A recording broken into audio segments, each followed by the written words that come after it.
Hello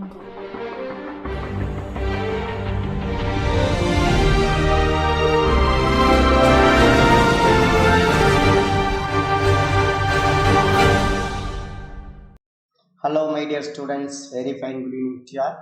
Welcome to the Biology Academy Tamil channel. நான் பாரதி ராஜா, இலங்கையில் ஆசிரியர். 2025 கரியர் கைடன்ஸில் ரெண்டாவது வீடியோ இன்றைக்கி நம்ம கொடுக்குறோம். ஸ்டூடெண்ட்ஸ் மட்டும் கிடையாது, பேரண்ட்ஸுக்குமே பசங்க 12th முடிச்சதுக்கப்புறம் எந்த கோர்ஸு சேர்க்கணும் அப்படிங்கிற ஒரு பெரிய கன்ஃபியூஷனில் இருக்கிறீங்க. இப்போ இருக்க சுச்சுவேஷனில் கவர்மெண்ட்டில் ஜாப் கிடைக்கிறது அப்படிங்கிறது ரொம்ப கஷ்டம். அப்படிங்கிறனால நிறையா ஸ்டூடெண்ட்ஸோட கவனம் எந்த பக்கம் திரும்பி இருக்கு அப்படின்னா, தனியார் துறையில் இருக்கக்கூடிய வேலை வாய்ப்புகள் அல்லது சுயதொழில், சொந்தமாக ஏதாவது தொழில் தொடங்கலாம் அப்படிங்கிற மாதிரி நிறையா ஸ்டூடெண்ட்ஸோட கான்செப்ட், பேரண்ட்ஸோட கான்செப்ட் வந்துருச்சு. அதனால இன்ஜினியரிங்க்கு இப்போ ஓரளவு நல்ல மவுஸ் அதிகமாக இருக்குது அப்படின்னே சொல்லலாம். ஏன்னா இன்ஜினியரிங் ஸ்டூடெண்ட்ஸுக்கே வேலை கிடைக்கல அப்படின்னா வேற யாருக்கு வேலை கிடைக்கும் அப்படிங்கிற மாதிரி ஒரு சுச்சுவேஷன் வந்துருச்சு. நார்மலாக டிகிரி படிக்கக்கூடிய ஸ்டூடெண்ட்ஸ் எல்லாருமே இன்னும் TNPSC, Tamil Nadu public service commission எழுதி கவர்மெண்ட் ஜாப்ல வர போறாங்க, அல்லது யூனியன் பப்ளிக் சர்வீஸ் கமிஷன் எழுதி கவர்மெண்ட் ஜாப்ல வர போறாங்க. ஐஏஎஸ், ஐபிஎஸ், ஐஆர்எஸ், ஐஎஃப்எஸ் அந்த மாதிரி வேலைக்கு போறாங்க. இது எல்லாம் எழுதுறதுக்கு இந்த மாதிரி தமிழ்நாடு பப்ளிக் சர்வீஸ் கமிஷனா இருக்கட்டும் அல்லது யூனியன் பப்ளிக் சர்வீஸ் கமிஷனா இருக்கட்டும், இது எல்லாமே எழுதுறதுக்கு எல்லாமே ஒரு பேசிக் எலிஜிபிலிட்டி என்ன அப்படின்னா ஒரு டிகிரி தான். நீங்க எடுக்க போற டிகிரி நார்மலான ஒரு டிகிரியா இல்லாம ஒரு ப்ரொஃபஷனல் டிகிரியா இருந்துச்சு அப்படின்னா உங்களுக்கு ரெண்டு சப்போர்ட்டிவா இருக்கும். ஒன்று, சப்போஸ் உங்களுக்கு கவர்மெண்ட் ஜாப் கிடைக்கல அப்படின்னா உங்களோட ப்ரொஃபஷனல் டிகிரியை வச்சு நீங்க என்ன பண்ணிக்கலாம், லைஃபை ரன் பண்ணிக்கலாம். சப்போஸ் அதே கவர்மெண்ட் எக்ஸாம் எழுதி நீங்க கவர்மெண்ட் ஜாப்லயே போகலாம். அதனால இன்னைக்கு நம்ம பார்க்க போற ஒரு டீட்டெயிலான கோர்ஸ் எது அப்படின்னா bachelor of veterinary science and animal husbandry 2025-2026 அட்மிஷனுக்கான details, complete information A to Z. எந்தெந்த காலேஜ், எவ்வளோ சீட்ஸ் இருக்கு, என்ன கட் ஆஃப், எவ்வளோ மார்க் எடுத்தால் உங்களுக்கு சீட்டு கிடைக்கும், இதோட ஃபியூச்சர் என்ன, முடிச்சதுக்கப்புறம் எவ்வளோ சேலரி இருக்கும், கவர்மெண்ட் ஜாப்ல என்னென்ன ஜாப் போகலாம், ப்ரைவேட்ல என்னென்ன ஜாப் ஆப்பர்ச்சுனிட்டிஸ் இருக்கு அப்படிங்கிற ஒரு கம்ப்ளீட் இன்ஃபர்மேஷன் இந்த வீடியோவில் கொடுக்க போகிறேன். ஸோ 12th முடிச்சுட்டு என்ன எடுக்கலாம், என்ன படிக்கலாம் அப்படின்னு நினைக்கிறவங்களுக்கு இந்த கோர்ஸ் ஒரு பெஸ்ட்டான ஒரு ஆப்ஷனாக இருக்கும். இந்த course bachelor of veterinary science and animal husbandry படிக்கிறதுக்கு 12th நீங்கள் என்ன குரூப் படிச்சிருக்கணும் அப்படின்னா ஃபிசிக்ஸு, கெமிஸ்ட்ரி, பயாலஜியை ஒரு பாடமாக படிச்சிருக்கணும். மேத்தமெட்டிக்ஸ் படிச்சிருக்கணும்னு அவசியம் கிடையாது. Physics, chemistry, biology or physics, chemistry, botany, zoology, pure சயின்ஸ்னு சொல்லுவாங்க. அந்த கோர்ஸ் படித்தவங்க இந்த கோர்ஸ் எடுக்கிறதுக்கு எலிஜிபிள். நீங்கள் பயாலஜியில் மேத்தமெட்டிக்ஸ்க்கு பதிலாக கம்ப்யூட்டர் சயின்ஸ் ஒரு சில ஸ்டூடெண்ட்ஸ் எடுத்திருப்பாங்க, அவங்களும் இந்த கோர்ஸ் படிக்கிறதுக்கு எலிஜிபிள். முதல்ல எந்தெந்த காலேஜில் எவ்வளோ சீட்ஸ் இருக்குது, எத்தனை காலேஜ் இருக்குது அப்படின்னு சொல்லிட்டு பார்க்கலாம். மொத்தம் 7 காலேஜஸ் இருக்குது. அதில் நம்பர் 1 காலேஜ் எதுன்னா மெட்ராஸ் வெட்டினரி காலேஜ், சென்னை. இருக்கிற எல்லா ஃபெசிலிட்டிஸுமே வெட்டினரி சயின்ஸ் படிக்கணும்னு ஆசைப்படுற எல்லா ஸ்டூடெண்ட்ஸுமே அதிகமாக ஜாயின் பண்ணக்கூடிய ஒரு காலேஜ் வந்து மெட்ராஸ் வெட்டினரி காலேஜ், சென்னை. என்ன காரணம்னா நிறைய ஃபெசிலிட்டிஸ் இருக்கக்கூடிய ஒரு காலேஜ், ரிசர்ச் ஓரியன்டான நிறைய ஃபெசிலிட்டிஸ் இருக்கிறனால நிறையா ஸ்டூடெண்ட்ஸோட விருப்பம் ஒன்று மெட்ராஸ் வெட்டினரி காலேஜாக இருக்கும் அல்லது வெட்டினரி காலேஜ் ரிசர்ச் இன்ஸ்டியூட் நாமக்கலாக இருக்கும். மெட்ராஸ் வெட்டினரி காலேஜில் 120 seat, veterinary college and research institute நாமக்கல்ல 100 seat, veterinary college and research institute Tirunelveli 100 seat, veterinary college and research institute Orathanadu Thanjavur 100 seat, veterinary college and research institute Thalaivasal Koot Road Salem 80 seat, veterinary college and research institute Veerapandi Theni 80 seat, veterinary college and research institute Pannaikinaru Udumalpet Tiruppur. இது எல்லாமே total number of colleges. இவ்வளோ colleges மட்டும்தான் இருக்கு veterinary சயின்ஸுக்குன்னு. MBBS எப்படி படிக்கிறீங்களோ அதே மாதிரி இதுவும் 5.5 years தான். ஒரு எம்பிபிஎஸ் கிராஜுவேட்டை முடிச்சுட்டு கவர்மெண்ட் ஜாப் போனாருன்னா என்ன சேலரியோ அதே சேலரி தான் இது. ஒரு முக்கியமான விஷயம், நீட் இல்லாமல் நீங்கள் டாக்டர் ஆகணும் அப்படின்னு ஆசைப்பட்டீங்க அப்படின்னா இந்த பேச்சுலர் ஆஃப் வெட்டினரி சயின்ஸ் அப்படிங்கிற கோர்ஸை எடுக்கலாம்.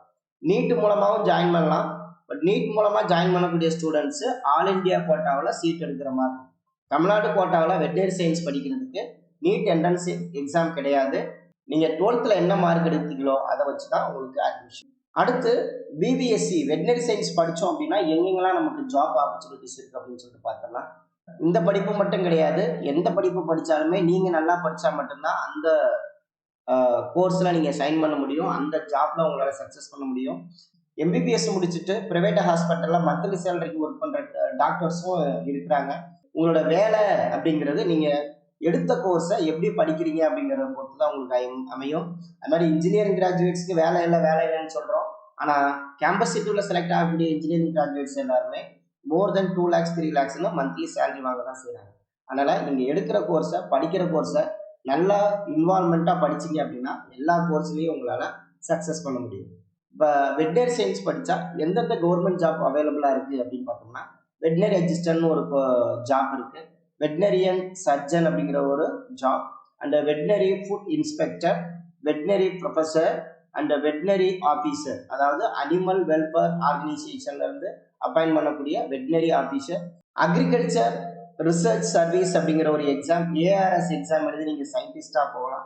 அது இல்லாமல் ஏஎஸ்ஆர்பி அப்படிங்கிற ஒரு exam, agricultural scientist recruitment board அப்படிங்கிற ஒரு எக்ஸாம் எழுதி நீங்கள் வேலைக்கு போகலாம். இது எல்லாமே நீங்கள் பிபிஎஸ்சி முடிச்சதுக்கப்புறம் போகக்கூடிய கவர்மெண்ட் ஜாப்ஸ். அது மாதிரி ப்ரைவேட் ஜாப்ஸை பொறுத்த வரைக்கும் அனிமல் ஹெல்த் டிவிஷன், அதில் ப்ரொடக்ஷன் மேனேஜராக போகலாம், அனிமல் நியூட்ரிஷன் கம்பெனிக்கு நியூட்ரிஷனராக போகலாம். இதை தவிர அப்ராடு போகலாம், நீங்கள் சொந்தமாக கிளினிக் வைக்கலாம். எல்லாத்த விட நீங்கள் யாரையும் நம்பி இருக்க வேண்டாம். ஃபியூச்சரில் பெட் அனிமல்ஸோட எண்ணிக்கை வீட்டில் வளர்க்குறது அதிகமாக இருக்கும். எந்த அளவுக்கு பெட் அனிமல்ஸோட எண்ணிக்கை அதிகமாகுதோ அந்த அளவுக்கு வெட்னரி சயின்ஸ் முடிச்சவங்களுக்கான ஜாப் ஆப்பர்ச்சுனிட்டிஸும் அதிகமாக இருக்கும். அதனால் நீங்கள் எங்கேயே வேலைக்கு போக வேண்டாம், உங்கள் ஏரியாவில் நீங்களாம் சொந்தமாக ஒரு கிளினிக் வைக்கலாம். கிளினிக் வச்சுட்டு அது மூலமாகவும் வருமானம் இங்கே ஈட்டலாம். மற்ற ஃபீல்டை கம்பேர் பண்ணுறப்போ மற்ற நார்மலான ஃபிசிக்ஸ், நார்மலான கெமிஸ்ட்ரி, நார்மலான பயாலஜி, அந்த மாதிரி மேத்தமெட்டிக்ஸ் அந்த மாதிரி கம்பேர் பண்ணுறப்போ இது வந்து ஒரு ப்ரொஃபஷனல் கோர்ஸ் அப்படிங்கிறனால இதை நீங்கள் எடுத்து படிக்கலாம். அதோடு மட்டும் இல்லாமல் நார்மலான physics, chemistry, biology, mathematics, Tamil, English படித்த ஸ்டூடெண்ட்ஸு, இந்த மாதிரி கோர்சஸ் படித்த ஸ்டூடெண்ட்ஸு என்னென்ன காம்படிட்டிவ் எக்ஸாம் எழுதலாமோ அந்த எக்ஸாம்ஸ் எல்லாமே நீங்களும் எழுதலாம். பட் உங்களுக்கு வந்து வெட்னரி சயின்ஸ் ஃபீல்ட்லேயும் வேலை வாய்ப்பு இருக்குது. அதே நேரத்தில் தமிழ்நாடு பப்ளிக் சர்வீஸ் கமிஷன், அது மாதிரி யூனியன் பப்ளிக் சர்வீஸ் கமிஷன்லேயும் உங்களுக்கு வேலை வாய்ப்பு இருக்குது. அப்படிங்கிறதுனால நம்பி இந்த கோர்ஸை நீங்கள் எடுக்கலாம். இதை தவிர வேற எந்த மாதிரி வேலை வாய்ப்புலாம் உங்களுக்கு இருக்குது அப்படின்னா veterinarian assistant, veterinarian technician, veterinarian physician, veterinarian food inspection specialist and associate veterinarian, veterinary surgeon, veterinary pharmacologist, veterinary epidemiologist, veterinary neurologist and veterinary dermatologist, இந்த மாதிரி வேலை வாய்ப்புக்கும் நீங்கள் போகலாம். அதனால் வேலை வாய்ப்பு இருக்கக்கூடிய ஒரு துறை தான். அதனால தான் ஒவ்வொரு வருஷமும் இதில் சேரக்கூடிய மாணவர்களோட எண்ணிக்கை அதிகமாக இருக்குது. அதே நேரத்தில் இதில் சேரக்கூடிய மாணவர்களோட கட் ஆஃபும் ஒவ்வொரு வருஷமும் இன்க்ரீஸ் ஆகுது. இது எல்லாத்துக்குமே காரணம் என்ன அப்படின்னா ஃபியூச்சரில் ஒரு நல்ல வேலை வாய்ப்பை தரக்கூடிய ஒரு கோர்ஸ். அப்படி இந்த ஸ்லைடை பொறுத்த வரைக்கும் 2020, 21, 22, 23, 24 இந்த 4 வருஷத்துலையும் எவ்வளோ சீட்ஸ் இருந்துச்சு, ஒவ்வொரு வருஷத்துலையும் எவ்வளோ கட் ஆஃப் இருந்துச்சு அப்படின்னு சொல்லிட்டு பார்க்க போகிறோம். இந்த கட் ஆஃப் தான் உங்களுக்கு ரொம்ப ரொம்ப இம்பார்ட்டன்ட். என்ன காரணம் அப்படின்னா உங்களுக்கு இந்த கோர்ஸுக்கு நீட் எக்ஸாம் தேவை கிடையாது.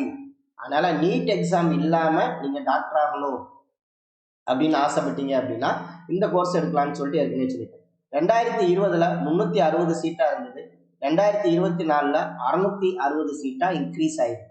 ஏன் சீட் இன்க்ரீஸ் பண்ணியிருக்கிறாங்க அப்படின்னா நிறையா ஸ்டூடெண்ட்ஸு இந்த கோர்ஸ்க்கு அப்ளை பண்ணி சீட்டு கிடைக்காம இருந்ததுனால ஒவ்வொரு வருஷமும் சீட் இன்க்ரீஸ் ஆகிட்டே இருக்கு.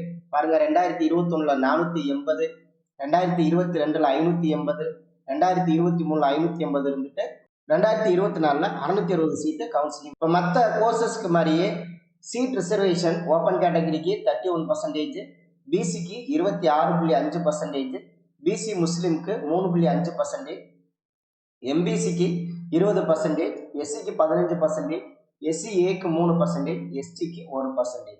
ஒவ்வொரு கம்யூனிட்டி வைஸும் எப்படி கட் ஆஃப் இன்க்ரீஸ் ஆயிருக்கு அப்படின்னு சொல்லிட்டு பார்த்துலாம். ஓப்பன் கேட்டகரி, இந்த ஓப்பன் கேட்டகரியில் எல்லா கம்யூனிட்டியுமே சீட் எடுக்கலாம் அப்படிங்கிறது நான் ஒவ்வொரு வீடியோலையும் சொல்லிக்கிட்டு இருக்கேன். பிசி கம்யூனிட்டி, பிசி முஸ்லீம், எம்பிசி, எஸ்டி, எஸ்சிஏ எல்லாருமே இந்த ஓப்பன் கேட்டகரியில் சீட் எடுக்கலாம். யார் டாப் மோஸ்ட் ரேங்கிங்கில் இருக்கீங்களோ அவங்க ஓப்பன் கேட்டகரியில் சீட் எடுக்கலாம் அப்படிங்கிறத மனசில் வச்சுக்கோங்க. 2020 190க்கு சீட்டு முடிச்சிருக்கு ஓப்பன் கேட்டகரிக்கு. 2021 194, 4 மார்க் இன்க்ரீஸ் ஆயிருக்கு. 2022 பார்த்தீங்கன்னா ஹையஸ்ட் 197. அதே மாதிரி 2023 196, 2024 197. அப்போ ஓப்பன் கேட்டகரியில் சீட் எடுக்கணும் அப்படின்னு நினைக்கிறாங்க மினிமம் 196 மார்க்காவது இருந்தாதான் உங்களுக்கு அடுத்தடுத்த வருஷத்துல சீட்டு கிடைக்கும். பிசி கேட்டகரியை பொறுத்த வரைக்கும் 2020ல 185, 2021ல 4 மார்க் இன்க்ரீஸ் ஆகி 191க்கு முடிஞ்சிருக்கு. 2022ல 194, 2023ல 195, 2024ல மறுபடியும் 194க்கு குறைஞ்சிருக்கு.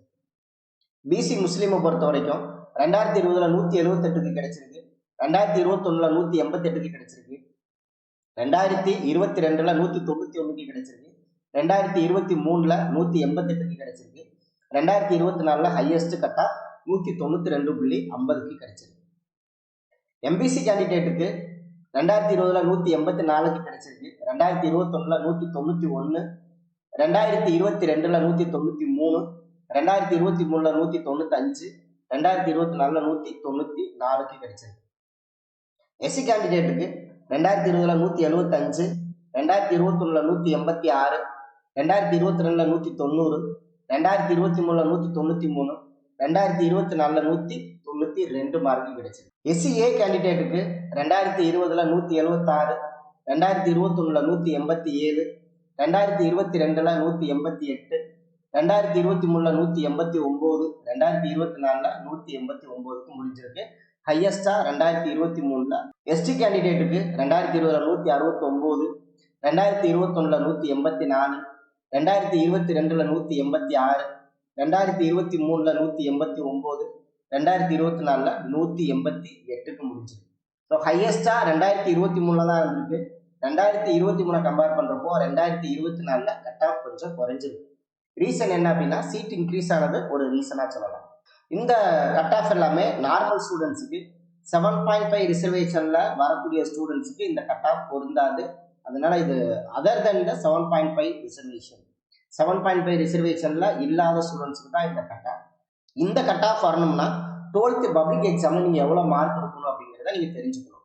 இந்த வீடியோ போடுறதோட மெயினான நோக்கம் என்ன அப்படின்னா, இன்னும் உங்களுக்கு பப்ளிக் எக்ஸாம் நடக்கல, இப்பதான் ரிவிஷன் எக்ஸாம் நடந்துட்டு இருக்கு. இந்த ரிவிஷன் எக்ஸாம்ல இருந்து நீங்க படிக்க ஆரம்பிச்சா கூட நல்ல மார்க் ஸ்கோர் பண்ணலாம்.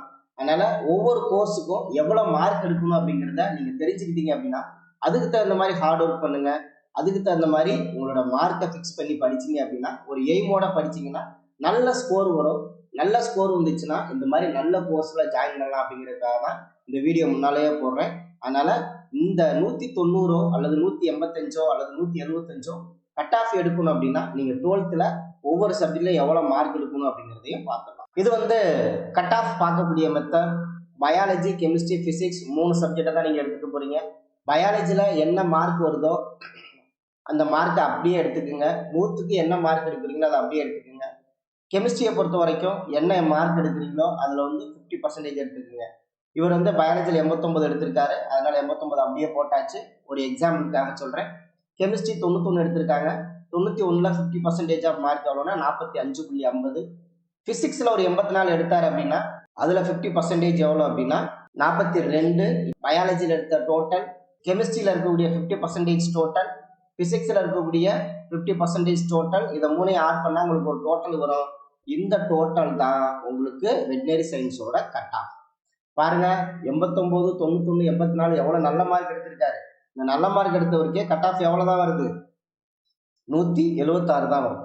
சப்போஸ் நீங்க பியூர் சயின்ஸ் ஸ்டூடெண்ட்ஸா இருந்தீங்க அப்படின்னா, பிசிக்ஸ், கெமிஸ்ட்ரி, பாட்டனி, ஜுவாலஜி படிச்ச ஸ்டூடெண்ட்ஸா இருந்தீங்கன்னா நீங்க என்ன மார்க் எடுத்தீங்களோ எல்லா சப்ஜெக்ட்லயும் அந்தந்த மார்க்ல 50% எடுத்துக்கோங்க.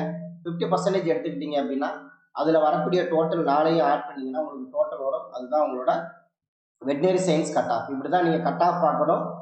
இப்ப இந்த கட் ஆஃப் எப்படி பாக்குறதுன்னு பார்த்தாச்சு. எந்த சப்ஜெக்ட்ல எவ்வளவு மார்க் எடுத்தா எவ்வளவு கட் ஆஃப் வரும் அப்படிங்கிற ஒரு சின்ன அனாலிசிஸ் கொடுக்குறேன். அதோட இந்த வீடியோவை முடிச்சுக்கலாம். சப்போஸ் நீங்க பிசிக்ஸ், கெமிஸ்ட்ரி, பயாலஜி இது 3லையும் 90 எடுத்தீங்கன்னா உங்களோட கட் ஆஃப் 180 இருக்கும். பிசிக்ஸ், கெமிஸ்ட்ரி, பயாலஜில 95 எடுத்தீங்கன்னா உங்களோட கட் ஆஃப் 190 இருக்கும். ஓப்பன் கேட்டகரியில சீட் எடுக்கிறவங்களே 195க்கு மேல இருக்கணும்னு சொல்லிட்டேன்.